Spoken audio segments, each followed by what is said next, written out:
Alright guys, so here's section 211, day 2. So we're going to talk about some word problems, but this warm-up has to do with um, yesterday's material of standard form, some quadratic functions. So why don't you do me a favor and actually do number 2 on your own, and then when you're done with number 2, we'll talk about number 1, and then we'll go back to number 2.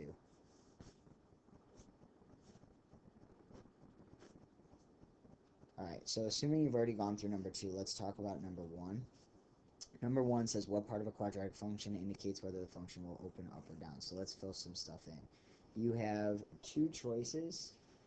Either your a value, remember this is your standard form, and bear with me because it's not easy to write on this. Your standard form is ax squared plus bx plus c. The only restriction that you have is that a cannot be 0, because if a is 0, then this entire term is gone, and then you just end up with a linear function.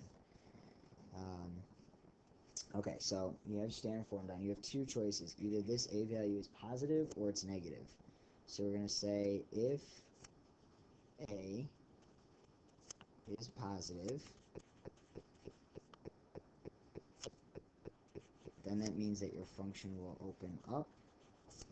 So opens up. That means then that this is your vertex, which means that that is a minimum. So that means your extremum is a minimum. The other option is if a is negative, then your function will open down. So opens down. Okay, and then that right there then becomes your maximum height. So your extremum is a maximum. It'll go down forever. We don't know how low it goes. It'll go to infinity, but we do know it's a maximum height. Okay? So just a little recap. Alright, number 2 should already be done. If not, do it now. Remember that this is standard form right here. This is telling you that your a is negative 5. There is no b, so b is 0, and then your c is negative 18. So for the beginning of when you keep doing this, it's probably smart to write out your a, your b, and your c to make sure that you don't accidentally say that negative 18 is your b just because it's the second term. Okay, we're always going to start with vertex when we're in standard form. Tomorrow we're going to talk about two other forms that it can be in, but for right now we're going to talk about standard form. So we always start with our vertex. Remember, your vertex is found by saying that x equals opposite of b over 2a. So the opposite of b is 0, opposite of 0 is 0 over 2 times negative 5, which just gives you 0. It's probably best, guys, to always write x equals. That way you know that you're solving for your x value. So we just found out that our vertex is 0, and if I know that my x value is 0, I can figure out my y value by saying when x is 0, what's y? So just substitute in. You have negative 5 times 0 squared minus 18. This disappears, which just leaves you with negative 18. So then I know that this value is negative 18. The vertex gives you two things. The first is the x value, and if you remember, axis of symmetry has an x in it, so that means that the line that makes this function symmetrical is at x equals 0. The y value is your extremum. I know that this function opens down. It's probably actually best to start with sketching something right quick, which means that I know that that's a maximum. So I know my max is at, so max at negative 18. Okay? So that means that the highest height that your function will reach is the height of negative 18. The y-intercept is just found always by substituting a 0 in, no matter what the function is. Well, when x is 0, my vertex is already telling me that that value is going to be negative 18. In this case, these are the same. Okay, and now watch what happens when I graph this. If I were to sketch this, so go ahead and sketch this. I know that my vertex is at 0, negative 18, which is way down here. I know my function opens down, so it looks like this, which you can see now based off of that graph means that there are no x-intercepts, so there are none. You have three choices for x-intercepts. Either it never hits, it hits twice, like this, that's 2 x-intercepts, or it hits one time, which is when it looks like this, and the vertex is on the x-intercept. But in this case, it has none. Okay? Alright, let's go to this new material. So we have two word problems. This one is actually from your book, but we'll go through it together. It says, A frog is about to hop from the bank of a creek. The path of the frog can be modeled by the equation, or by the function right here, where h of x, which is your y-axis, is the frog's height above the water, and x is the number of seconds since the frog jumped. So x-axis represents, we'll do a little sketch over here. So our x-axis is going to represent time in seconds, and then the y-axis will represent the height of the frog in feet, and we'll label that one graph. Okay. A fly is cruising at a height of 5 feet above the water. Is it possible for the frog to catch the fly, given the equation of the frog's jump? So if the fly is flying at 5 feet above the water, we just want to know, is the frog going to be able to reach 5 feet? So here's our question, or here's what we're trying to determine. If the frog can reach a height of 5 feet or more, it doesn't have to be exact, or more, it can catch the fly. So that's what we're trying to determine. If it can reach 5 feet or more, it can catch the fly. If it doesn't reach 5 feet, it doesn't catch the fly, which means we are looking for the vertex. The vertex will answer that because that's the highest point that it'll ever reach. And we know that the function is going to open down because of the fact that our a right here is -1. Okay? Alright, so let's go through the key features. Okay, so we're going to list out key features. If you guys write really big, you're going to want to try to write a little bit smaller because this is going to take up some room since we're doing this all by hand. And yes, you should be able to do this by hand. So let's find our vertex, which means we start with x equals. The opposite of b is -4 over 2 times our a value is -1. So this gives me -4 over -2, which gives me 2. Follow that up with, now that I know that what my x is, I can figure out my y. So I substitute back in. Be very careful. This is why we're doing this by hand. This is negative and then 2 squared. Notice that I put that in parentheses. I do not want to make it -2 squared. Plus 4 times 2 plus 1. Okay, so 2 squared is 4. So this means I have -4 plus 8 plus 1, which gives me 4, which gives me 5. Okay, so that means my vertex is 2, 5. Okay, so this is important. Okay, start with my vertex, find my vertex. Now that I know my vertex, I can find my y-intercept. So y-intercept. And the y-intercept is just found by substituting 0 in. So that means 0, -0 squared plus 4 times 0 plus 1. These cancel and leave me with 1. So that means when x is 0, y is 1, also written as a coordinate. Okay. I know my axis of symmetry is at x equals 2. I know my highest height is 5. So right now I can actually already see that if my highest height is 5 and the fly is at 5, that this frog can catch the fly. Alright, now the problem comes with the x-intercepts. Alright, so what we're going to do is x-intercepts, which we're going to do in the calculator. So this you have not seen yet. Alright, so this is the only thing that we're going to do in the calculator. So, let's go to our calculator. Let's actually clear our calculator so we're all at the same place. Turn on. Alright, so to clear it, you're going to hit the second button, the plus sign. You're going to hit 7, then 1, then 2. And that resets your RAM so that way we're all at the same thing. Alright, so now go to y equals. So this is where you spent a lot of time last year in F1. In y equals, we're going to type in this function. So we're going to have negative x squared, wherever my square button is. Make sure for that negative you do not have a minus sign. It's got to be the negative sign. Plus 4x plus 1. So there's my function. If I hit the graph button, I can see it right there. I want to know what that point is right here. So what I'm going to do is I'm going to hit the second button, and you see right here above trace it says calc. I'm going to hit that, so I'm calculating right up here it says that you're calculating. It's asking what you want to calculate, and you can actually calculate all of these. What we're going to calculate is the 0. We're calculating the 0 because we want to know when my y is 0. That's your x-intercept. So I'm going to calculate the 0. Right here, it's going to tell you need a left bound and a right bound. Well, if I'm trying to calculate this point right here, left of that is anything over here, right is anything over here. Okay, so let me show you again. So I want to know what this is, and you find this just by moving your arrows left and right, not up and down.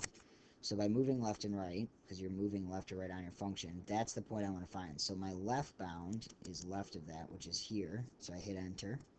My right bound, you can see that the arrow's up there. My right would be, there's my point. Now I go right of it. I go there.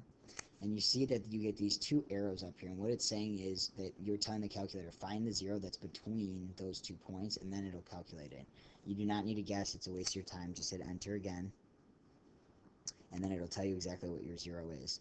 When you get a y value that looks like this 1e negative 12, you might have gotten something a little bit different. It's the pixels on your calculator. That means this means times 10 to the negative 12. That means 0.0000, 12 zeros and a 1. It's just 0. Okay? It has to do with the pixels on a calculator. So what this means then is your 0, we're going to round to 2 decimal places, is 4.24, and then my y value is 0. So I'm going to come down here, and I'm going to say then that my x-intercept is at the point 4.24, 0. And then this is what I want to find. So now, I already know the answer, but I'm going to graph to represent. So we already said that this represents my time in seconds, and then this represents my height of the frog in feet. Okay, and we're going to try to use as much of the graph as we can. So we're going to say that this is 0, and then we're going to count, and we're actually going to go every 4 lines. So 1, 2, 3, 4, 2, 3, 4, 1, 2, 3, 4, 1, 2, 3, 4, and this is going to help us maximize, because we know we need to go to 4.24. So then I'm going to make this 1, 2, 3, 4, and 5, which will make my 4.24 right about there. Okay, my height, I'm going to make this 0, and I need to go up to a height of 5. So there's 20 lines, so I'm just going to go, and I'm going to put a tick mark every 4 lines again. So up 4, 1, 2, 3, 4, 1, 2, 3, 4,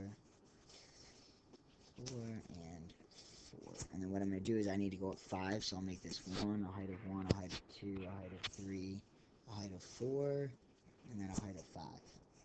Okay, and I actually, if you guys have like a highlighter or something like that, this right here is the height of the fly. So that's what we're trying to, that's the question, is it going to reach this line? Okay, so that's your fly. And then this down here at a height of 0 is actually your water. So it's your water. Okay, and now let's plot some points. So we found out by using our key features, oh my gosh, that our key feature, our vertex is at 2, 5. So I'm going to go 2, and I'm going to go up 5, which puts me right here, so I can see it does reach it. My y-intercept is at 0, 1, because it's starting on the bank. It's not starting in the water. Now we have symmetrical points, so I can see from here, this is my axis of symmetry, right here. So from that axis of symmetry, I can see that this right here goes over 1, 2, 3. Well, I can see it goes over 2 based off of my numbering. So then from here, I need to go over 2, and I put it right there. That's symmetrical. And then I can also plot my x-intercept, which is at 4.24, so basically 4.25, so right about here. Okay, and now I'm just going to connect it as best you can. This is going to be bad. Try to make it U-shaped and not a V. And that's kind of what it looks like. Okay? Alright, so now let's answer the question. The question was, can the frog, I think that was the question. The question was, is it possible for the frog to reach the fly given the equation? So, we are going to say, yes, the frog can reach the fly. Yes, the frog can reach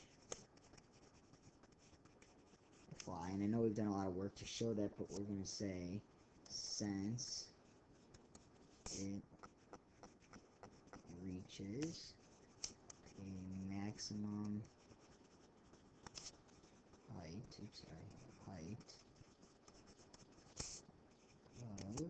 of 5 feet. So we don't want to leave this open-ended and just assume that the reader can see that it hits. We actually want to answer the question. We want to answer why, and it has to do with the fact that the maximum reaches that height of 5. It doesn't have to do with the x-intercept. It doesn't have to do with the y-intercept. It's the maximum that tells us that it will reach it. Okay? Oops. Oh. Let's flip to the back. That's not the back. Okay, so here's your back.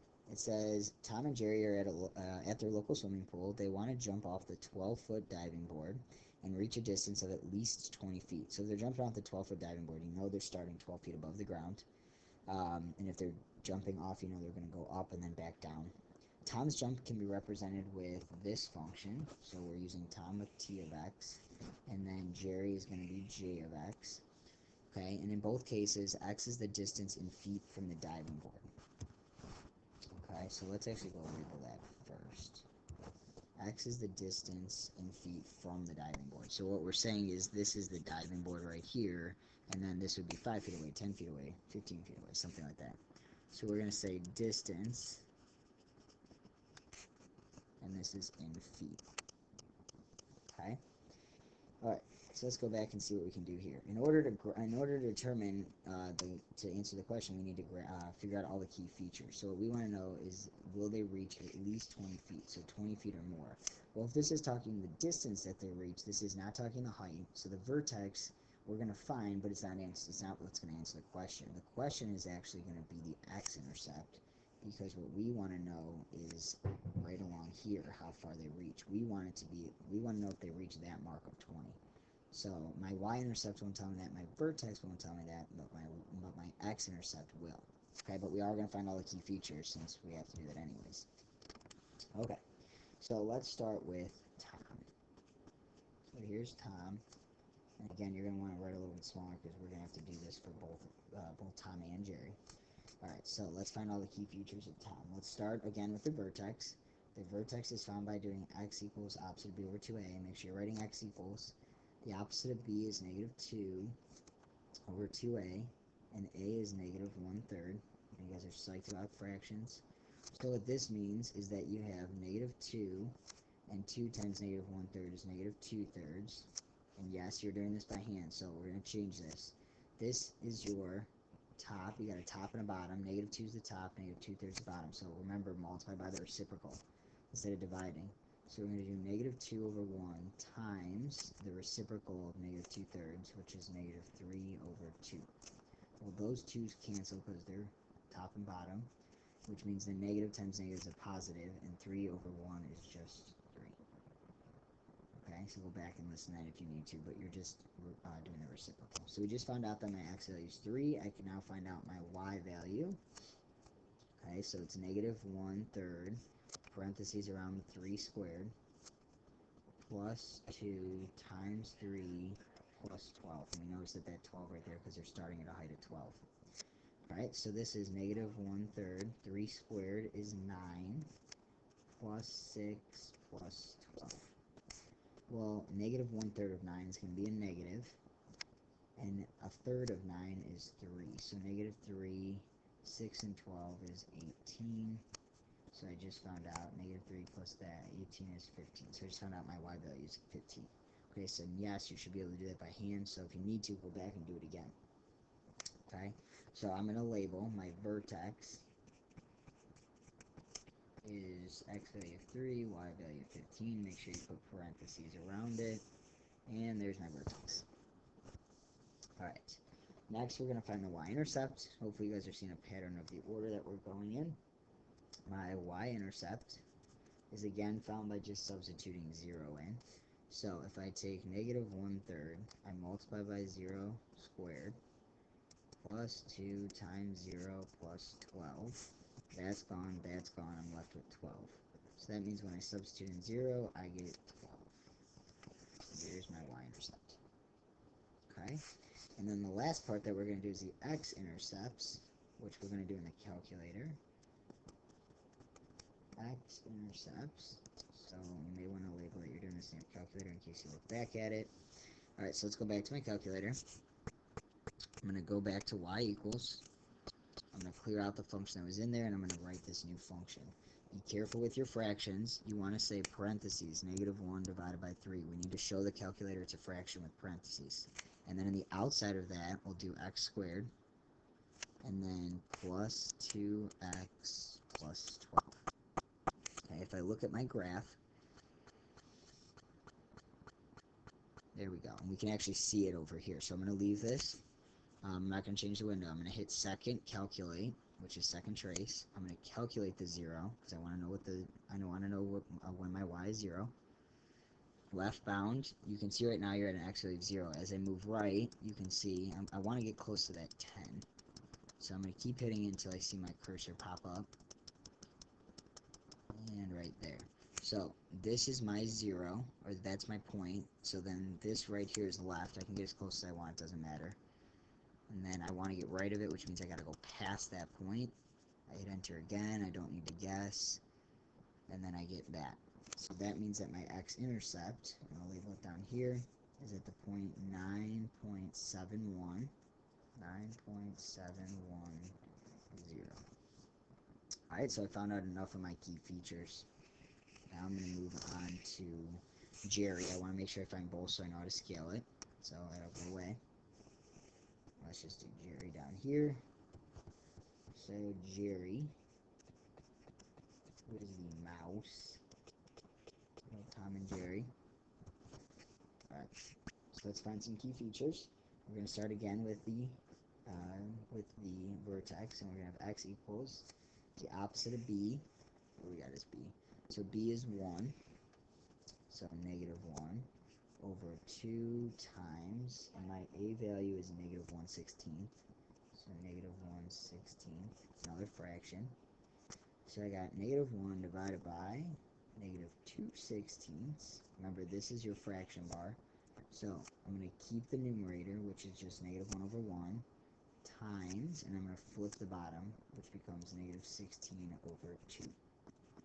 The negatives cancel, so negative times negative, so I know I'm going to get a positive. This is just 1, so then I'm not even worried about that. I'm just worried about this 16 over 2. 16 divided by 2 is 8, and again, I know it's positive because it's a negative times a negative. Be careful you don't lose those negatives. Alright, I know my x value is 8. I'm going to substitute back into my equation, so it's -1/16, parentheses 8 squared. What's the rest of it? X plus 12. So plus 8 plus 12. So this is -1/16. 8 squared is 64. 8 plus 12 is 20. Okay. So -1/16, the 1 is good. That just means that we're going to do -64 over 16 plus 20.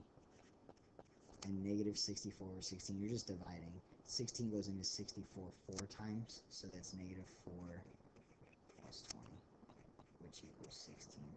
And again, yes, you need to be able to do that by hand. Alright, so your vertex, we just found it, is an x value of 8 and a y value of 16, so now it gets to a height of 16. I'm going to figure out my y-intercept. So I'm going to substitute in 0, so my y-intercept, so I have -1/16 times 0 squared,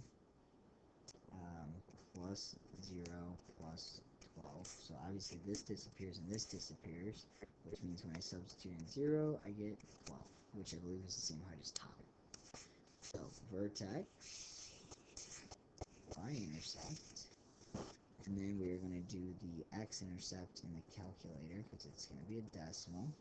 So go back to your calculator, go to y equals, okay, clear this out, and we're going to hit parentheses, -1 divided by 16, make sure you have the negative in there, and put parentheses, x squared plus x plus 12. Make sure you wrote it in correctly and hit graph.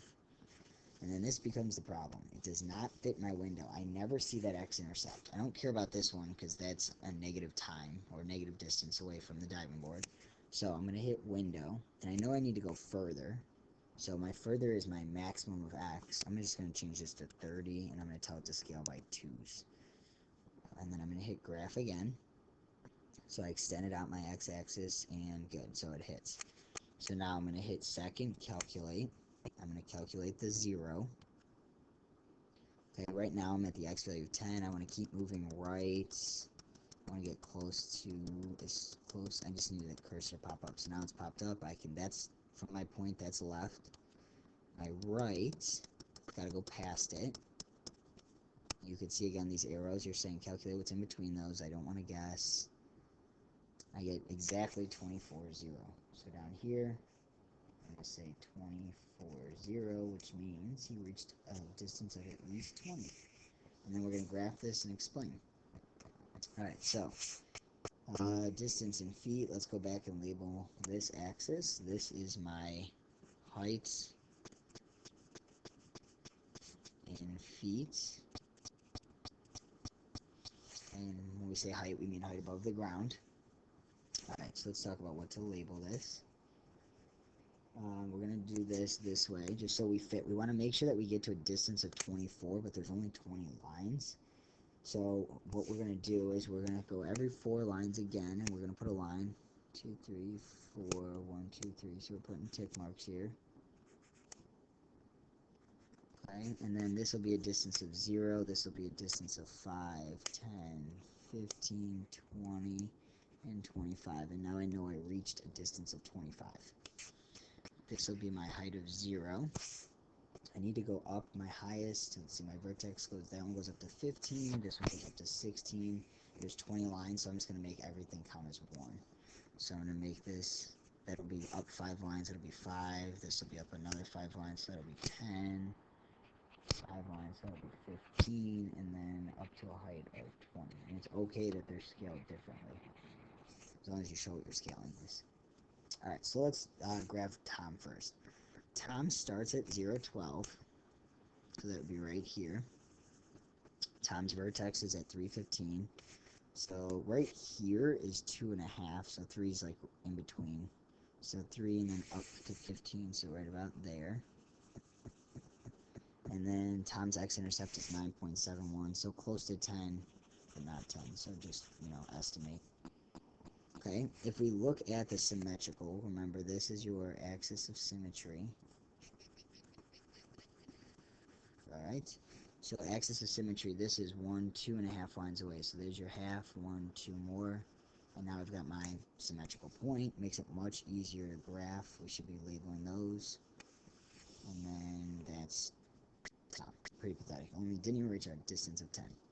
Let's graph Jerry. Let's see what color I want to use. Alright, so Jerry also starts at 12, which is fine. We'll just draw back over it. Jerry's height is 816. So 8, this is 7.5 right here, so 8's a little bit over, about in between, and then 16, so right there. Okay. And then we want to find its symmetrical point as well. So here's his line of symmetry. Okay. So from this line, let's see, here we start at this height. So we go over 1, 2, 3, 4, 5, 6.5 lines. So we go half, and then we go 1, 2, 3, 4, 5, 6. So now those are symmetrical points. And then we found the x-intercept to be 24.0. So if this is 20, so 24.0 is, estimated, it's right about there. A little bit before 25. And then do your best to connect it again. Try not to make a V, try to make a U. And it should look something like that. And again, we're doing this hopefully in pencil so we can erase if things are kind of messed up. But there's their path, so I'm going to label this as Jerry. And then I'm going to label this one as Tom. Okay, and now we have enough information to answer the question, what was the question?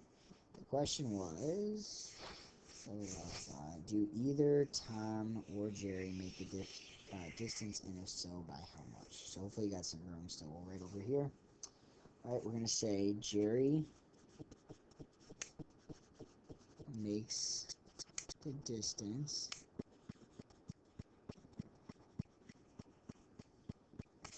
he made it by 4 feet.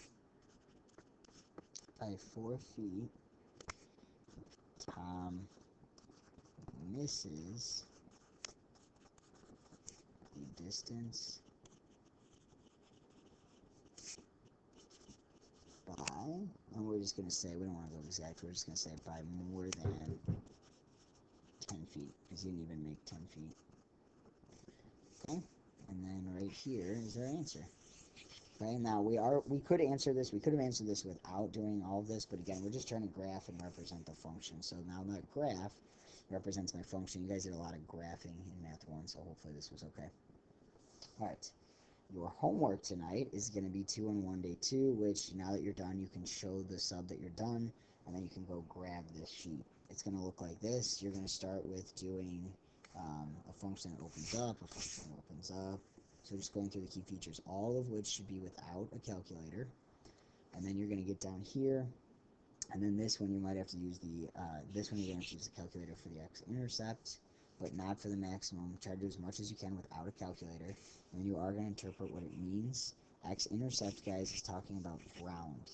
So x-intercept means, like, if you have your x-intercept and your creation, this is your ground. So your x-intercept is when you hit the ground. It means you have a height of 0, but you hit the ground. Backside, you have 2 more functions. This one opens down, that one opens down, and then you have 2 more word problems. Okay, this one's talking about maximum height. Maximum height is a vertex. You should not need a calculator, unless it doesn't work out, unless it works out to be a decimal, in which case you can use a calculator, but try by hand first. This one's talking about a maximum height, which is a vertex as well, so again, use a calculator. I'm sorry, do not use a calculator for these. You should be able to do these without. But this one, when it's talking about hitting the ground, that's the same thing as your x-intercept. So that one you're going to have to use a calculator for. Okay, come ready to class tomorrow to ask any questions on this, but if you're really confused and you have a lot of questions, you need to come see me in the math resource. Alright.